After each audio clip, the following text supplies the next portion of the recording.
Assalamualaikum warahmatullahi wabarakatuh. Alhamdulillahirrabbilalamin.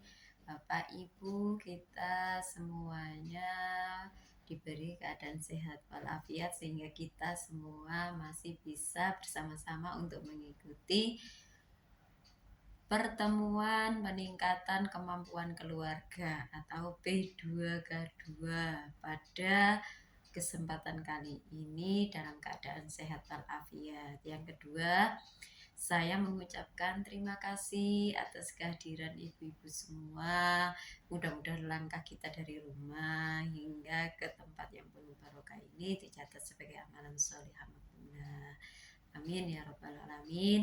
Yang ketiga, Bapak Ibu saya atas nama Kementerian Sosial Republik Indonesia juga mohon maaf yang sebesar-besarnya apabila mengganggu aktivitas ibu-ibu semua untuk mengikuti P2K2 pertemuan peningkatan kemampuan keluarga pada siang hari ini.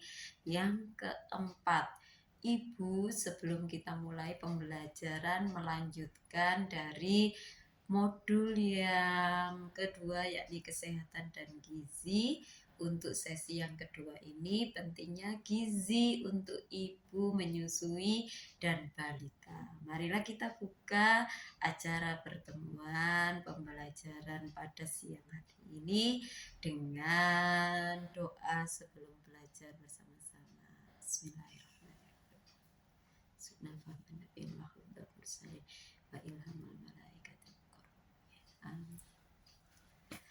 Terima kasih Bapak Ibu. Baiklah Bapak Ibu masih mengingat apa yang sudah kita pelajari pada pertemuan sebelumnya.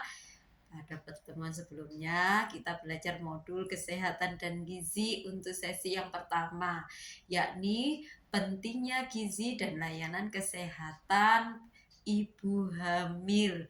Di situ kita telah belajar tentang pentingnya 1000 hari pertama kehidupan. Terus kita belajar tentang pentingnya gizi bagi ibu hamil. Terus kita belajar tentang pemeriksaan kesehatan bagi ibu hamil.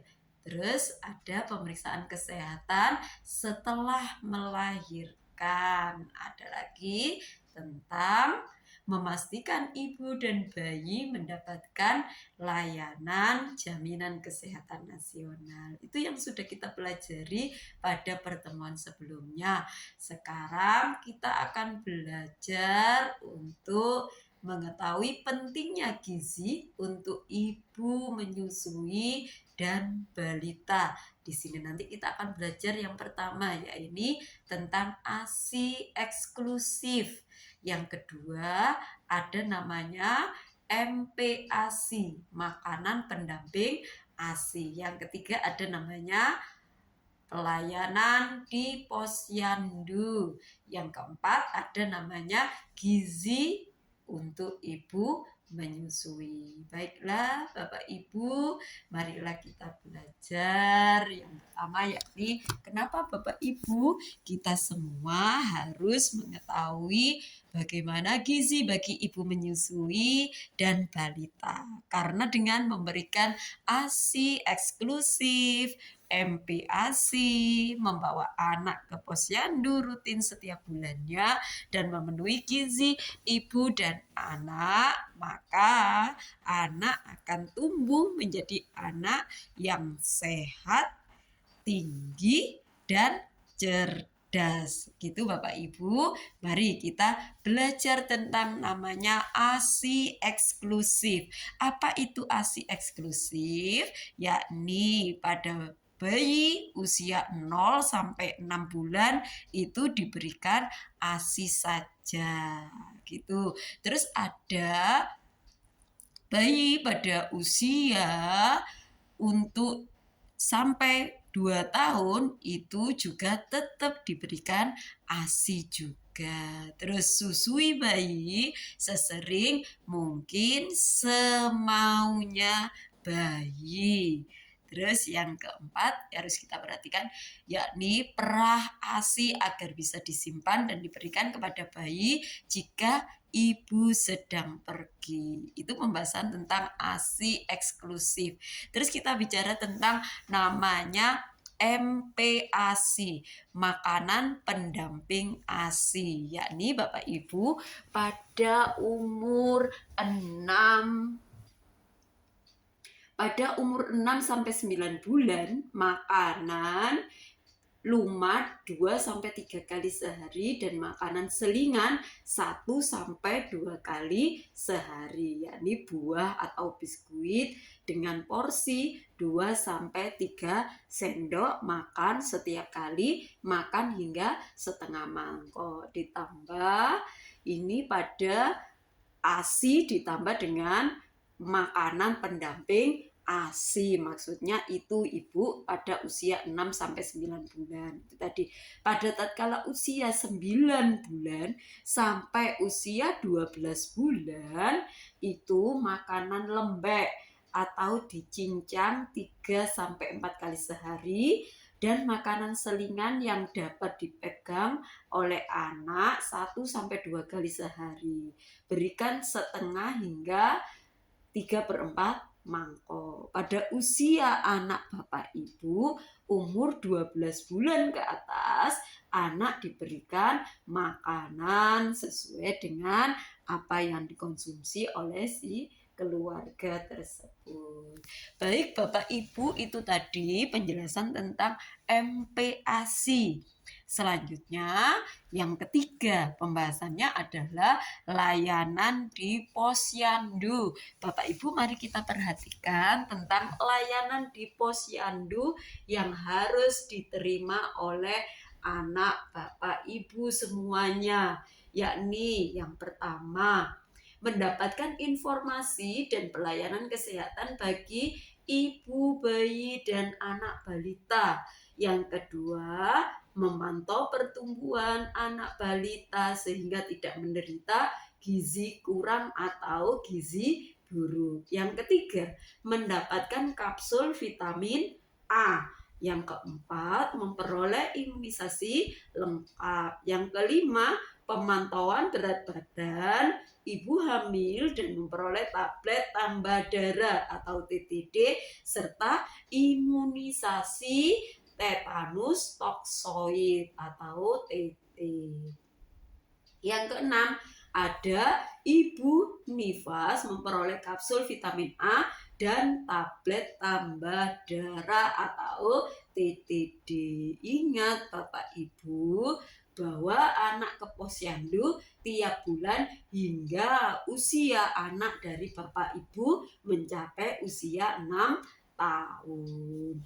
Demikian Bapak Ibu, itu tadi penjabaran tentang materi yang ketiga. Sekarang kita berbicara tentang materi yang keempat, yakni gizi bagi ibu menyusui dan anak. Yang pertama, bagi ibu yang menyusui maka masih kita ingat apa yang sudah dijabarkan pada pertemuan yang sebelumnya. Isi piringku. Ini Bapak Ibu, isi piringku bisa diperhatikan ya.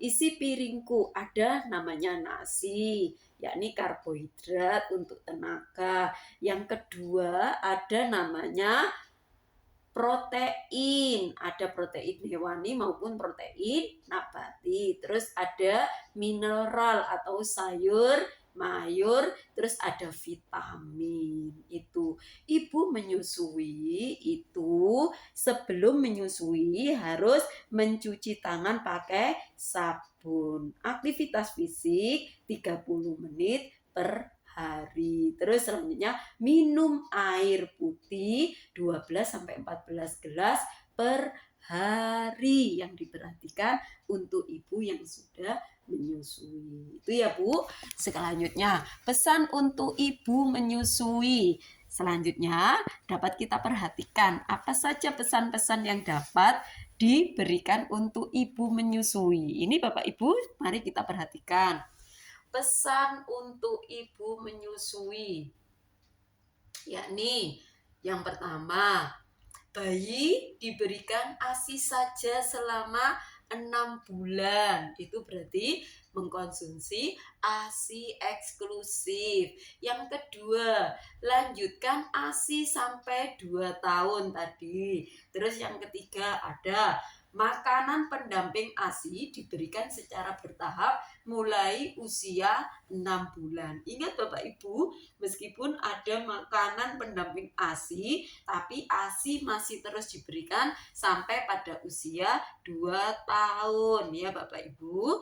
Terus selanjutnya ada membawa bayi dan anak ke posyandu sebulan sekali. Terus untuk pemeriksaan rutin ya Bapak Ibu. Terus ada namanya ibu dan anak makan makanan gizi yang seimbang agar mempunyai tujuan apa Bapak Ibu tadi yang dapat saya sampaikan, yakni dengan memberikan ASI eksklusif, MPASI, membawa anak rutin periksa di posyandu dan memenuhi gizi ibu dan anak, maka anak akan tumbuh sehat, tinggi dan cerdas. Demikian Bapak Ibu yang dapat saya sampaikan. Mudah-mudahan bermanfaat.